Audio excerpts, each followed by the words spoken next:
Welcome to the Morning Update. I'm Erin Ramsey.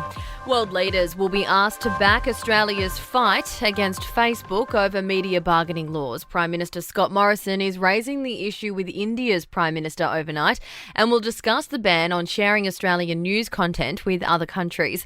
Trade Minister Dan Tehan is urging Facebook boss Mark Zuckerberg to resume talks on the issue. Potentially what we saw was them trying to use a negotiating tactic, which I think backfired on them. That's how I would describe it, as a pretty clumsy negotiating effort that I think has not worked. The federal government is being urged to develop a national definition of family and domestic violence. It's 1 year today since Hannah Clark and her 3 children were murdered by her partner in Brisbane.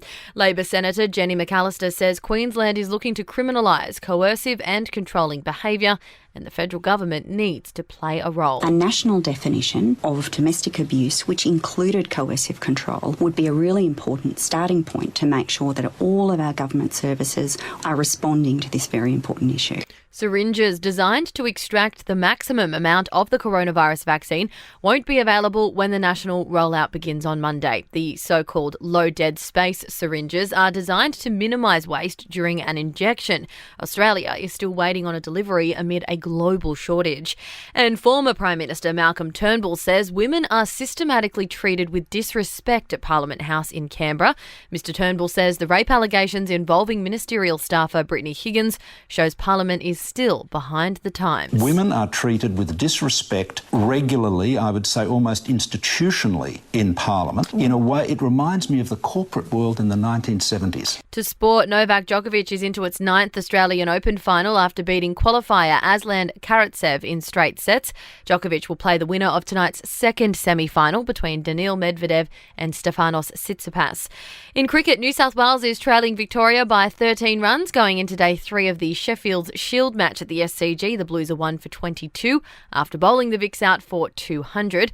Also in cricket, Glenn Maxwell will be paid more than $2.5 million to play for the Royal Challengers Bangalore in the Indian Premier League this year. In entertainment, Taylor Swift has credited her boyfriend for helping her open up about politics. The singer, who always avoided getting involved, says Joe Alwyn prompted her to speak out. Taylor publicly endorsed Democratic candidate Phil Bedison in the Tennessee Senate race in 2018. Dolly Parton has turned down calls for a statue to be built in her honour in Nashville. More than 25,000 fans signed a petition for a statue of the country star to be installed. However, Parton says while honoured by the move, she doesn't think, given all that's going on in the world, that putting a statue of herself on a pedestal is appropriate at this time. And The Weeknd has received a custom diamond Super Bowl ring for his halftime show performance in Tampa. The one-of-a-kind piece was designed by celebrity jeweller Elliot Eliante. And that's the latest from the Nova Podcasts team. We'll see you this afternoon for another episode of The Update.